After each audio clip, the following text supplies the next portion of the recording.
If you're watching this, I'm sorry to tell you, you are being lied to. These seemingly trustworthy financial gurus are not what they appear to be. Today, we're diving deep into the murky waters of deception and manipulation that fuel their enormous profits. But how do they do this? They promise you wealth and financial freedom, but what they are really after is your hard-earned money, using a cocktail of persuasive tactics that exploit your dreams and goals through your vulnerabilities. The allure of their lavish lifestyle is meticulously crafted to captivate and ensnare. But how do they do it? That's what we're getting into this video. How they manage to win whilst you struggle to see any gains. These so-called experts employ a blend of psychological manipulation, selective data presentation, and outright falsehood. They inflate their success stories, downplay risks, and create an illusion of accessibility and ease that doesn't exist. But if you scrutinize their claims, you'll find inconsistencies and half-truths. Their so-called proof often falls apart under the slightest examination. Now, this is not just about calling out a few bad actors. It's about empowering you with the knowledge and critical thinking. Together, we'll dismantle the facade and reveal the reality beyond the glitz and glamour. The road to genuine financial freedom doesn't come with shortcuts or silver bullets. It takes diligence. However, in this generation of financial YouTubers, instead of do as I did, it's do as I say. A lot of these financial influencers didn't make the money through the avenues that they tell you. Think of the biggest YouTubers and financial creators on the platform. They built an audience on YouTube, leveraged their attention, and in the end monetized their viewership by selling a course on a topic they never used to create money.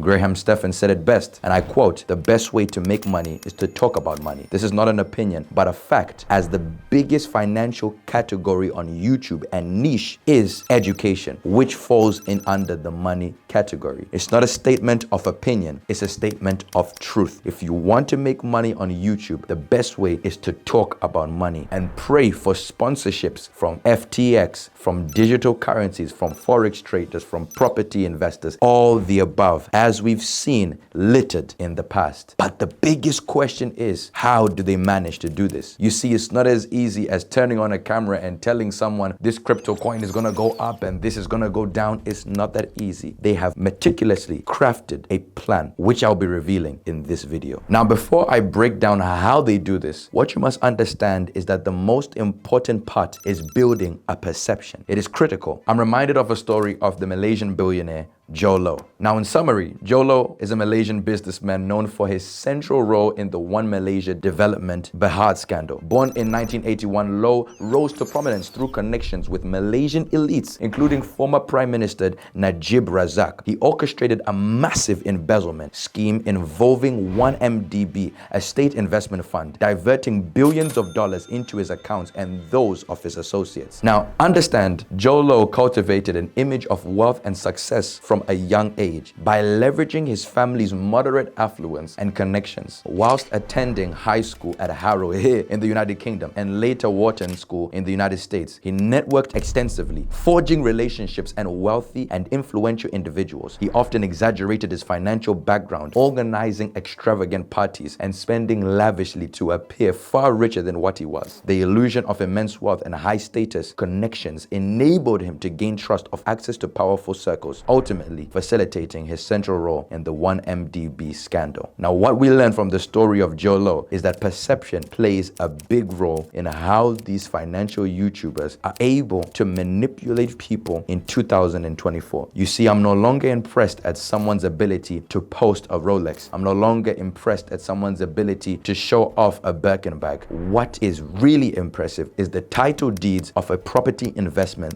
they made. Rarely will you see that take place. They have crafted the best story to take you out of your hard-earned money. As I said earlier, this isn't about calling out a few bad actors. It's about empowering you with the knowledge and tactics to be able to identify someone that is genuine from someone that is not. So I'm going to be covering how they manage to manipulate their audiences in 4 crucial steps. Step number 1, the most important step, the backstory. This is the most important step, as the house of lies that is to be built will be constructed upon this foundation. No matter what happens, you have to listen closely. You can't change the story. You have to remember dates, times, location. One mistake and it all comes crumbling down. They give you a made-up sub-story to pull on your emotions on how they made it from an environment that was conducive for their so-called poverty. Maybe a death, maybe being groomed in a household with no guardians or parents, maybe living on the streets. They cleverly choose a story that will pull on your emotions, manipulating you to give them your trust in exchange for their so-called trust, a moment of vulnerability that all these financial gurus know to do. This is the foundation of everything. Without this, nothing is built. And through the craftiness of this backstory, they have to choose their niche, their business model, how they manage to create their so-called millions. Their niche is important. So they'll maybe choose Airbnb, SMMA, digital currency, Forex, crypto, one of the above, something we've heard. Maybe they'll go to SSA, software development. They choose one of the regurgitated niche they've heard before through a million other creators and choose it for themselves. This is very important. Now, choosing this niche, they have to be very, very critical, because this is the niche they're going to have to talk about constantly for years on end until they decide to take the back seat or they are exposed. As I said in the beginning, if you truly scrutinize their claims, you find out they rarely know anything about the business protocol they chose as a career, because it's all made up. This is very critical. Step number 2, one of the most interesting and, in my opinion, the easiest: faking it till you make it. Now, you want to be rich, you want to be successful. Now, with that comes an urge for the lavish lifestyle, but sometimes you don't feel like you want to do it. So what do you need? You need motivation. You need someone to tell you they can do it. You need someone to show you it can be done. So what do? You scour the internet, go on YouTube, you watch all the 20-year-old entrepreneurs, all the POV videos replicating Daniel Delane or the mini Iman Gajis. 20-year-old entrepreneur in this location, 20-year-old entrepreneur in this location. In fact, I can already see the title: 20-year-old entrepreneur in Paris. No, in fact, Paris is too expensive. 20-year-old entrepreneur in New York. No, New York is too far. But the key location: 20-year-old in Dubai. Perfect. Now, you may be thinking, Producer UJ, why do you mention this? What you have to comprehend and understand is that Dubai, a city of opulence, luxury cars and breathtaking skylines. But just how easy is it to fake a lavish lifestyle there? One common trick is renting high-end vehicles. For a few $100s a day, anyone can roll around in a Lamborghini or Ferrari, giving off an aura of wealth. And of course, there's an accommodation part of this. Many folks stay in short-term rentals or suitable luxury apartments to showcase a high-end lifestyle without a long-term commitment. Short-term rentals are huge in Dubai. They let people experience luxury living without the cost of owning a long-term leasing. How do I know this? I know this because I am a property investor in Dubai and I have my own property in Dubai. And I know that the short-term investments are far huger than the long term. It's so easy to manipulate a lifestyle. Now, understand that social media plays a big role in this too. Carefully curated posts that can make anyone seem like they're living a glamorous life, hiding the reality behind the scenes. In a week's holiday, you can bring back a month's worth of content. So even when you return to rainy London, people still think you're in sunny Dubai. This is a trick that is being played and manipulated constantly by an array of social media influencers, men and women alike. And we are being manipulated on a daily basis. No wonder why you see so many creators and so many people going to Dubai, flying to Dubai, etc. It seems as if every single financial YouTuber is relocating to Dubai. It can't be because of the zero tax. Recently, it increased to 5%. It can't be because of the safety. Now, of course, the safety does play a role, but it can't just be because of that. It's because of how easy it is to fake a lifestyle in these locations. Now, take it from someone that has properties in Dubai and lives in London and Dubai simply because of my investments there, but I'm mainly based in London. This being said, I know the tricks that take place in Dubai as I am a resident there. But don't get this wrong. Even in the UK, the trend continues. At Selfridges, the biggest luxury mall, people can rent designer clothes worth £1,000 for as little as £50 a day. This makes it easy for anyone wanting to project an image of affluence to simply simply rent their way to a luxurious look. And even jewelers allow you to rent Rolexes for as low as £250 a month. Now, this is one of the reasons why I sold all of my watches, because it no longer impresses me. I'm no longer excited when they show a Rolex they purchased, or they show a Patek they're wearing, or even an Audemars Piguet. I'm no longer impressed. I'm no longer impressed by the Cartiers. I'm no longer impressed because I know how easy it is to flaunt a false lifestyle that is not being lived in reality. This is the reason why I sold most of my watches. I'm no longer impressed. What I'm impressed about is when you can show a property you've built, a property you've invested. And I'm not talking a property you built for yourself or property you're building for your parents, a property you built as an investment, an actual asset instead of liability. And I know everybody wants to talk about Rolexes being an investment. This is very, very critical and inducive of the type of watch you buy. No Datejust is going to be an investment piece. Now, you can go into Hatton Gardens, the Diamond District in the United Kingdom. It's most likely 90% of the jewelers there know about me through my YouTube or through business dealings we've done together. So in no way am I speaking from my backside, but rather speaking from personal experience. They always flaunt the Rolexes, the watches that can easily be financed, or the clothes that can easily be rented. What is really of substance is the property they invested in, or real commodities, companies, rather than cryptocurrencies or forex exchange. I have no problem in that. But what about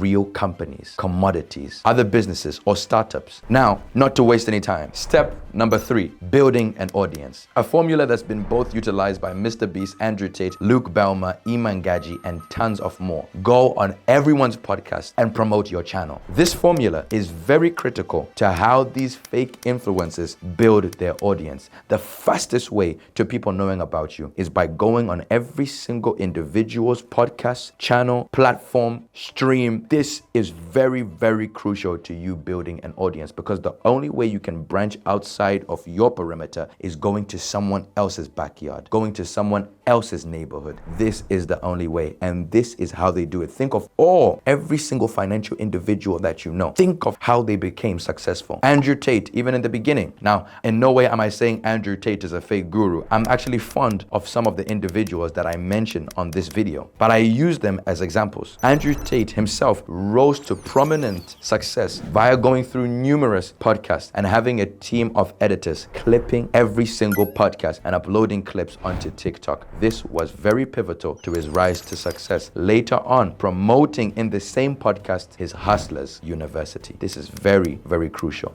And this is how 99%, in fact, 100% of them rise to success, by going on a number of podcasts. Now, step number 4, sell a dream. Now, what you have to understand, what all of these financial influencers have in common is they are master marketers and salesmen. Now, this is much easier to do than what you may think. Understand that if you are married, have a girlfriend, you are in a relationship, engaged, you are a salesman. You manage to sell yourself to an individual. Maybe you're under employment, you manage to sell yourself to the company. The fact that you are watching this video means I managed to sell myself to you, making these 10 minutes of this video worth watching. Every single individual born from their mother's womb is a natural born salesman. So step number 4, as complicated as it may seem, is actually easier than meets the eye. Selling a dream. How do they do this? And saying it in a different way. Show false bank statements and Stripe accounts and you are done. There you have. You have already sold a dream and you've repackaged it in the name of a course. This is how each and every single false financial influencer does it. They regurgitate information they've heard from other creators, package it in a different way, repurpose it under the name of a course, and sell it to you for thousands and thousands of pounds. Now, I want you to understand before I close this video that in no way am I bashing the selling of courses. I believe courses are very important, and you'll be surprised to know I've actually bought a number of courses that have been beneficial to me, others not,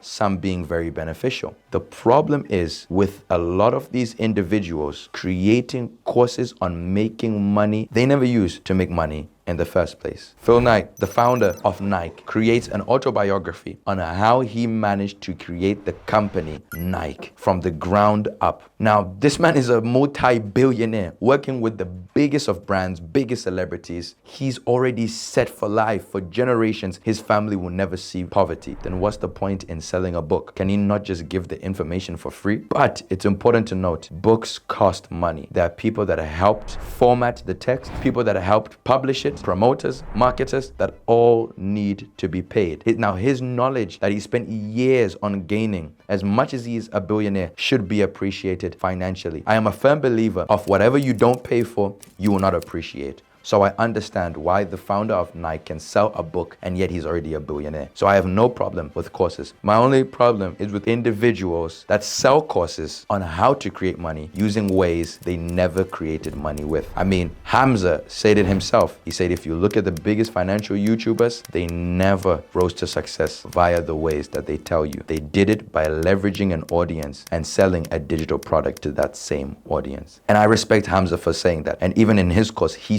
tells people how to create an audience and leverage it. So I can understand that. So listen, as I said, the purpose of this video was not to call out a few bad actors or to pull one another down. I understand it's a part of the game. It is what it is. The purpose of this video was to empower you with the correct information to identify the genuine from the non-genuine. If you like this video, if I left anything out or you think I'm wrong, let me know in the comments. If you want a part 2, get this video to 2,000 likes. And remember to follow me on Instagram at Producer UJ and here on YouTube too. Remember, those that say it can't be done should get out of the way of those that are doing it. This is Producer UJ and I'll see you at the top. Thank you, family.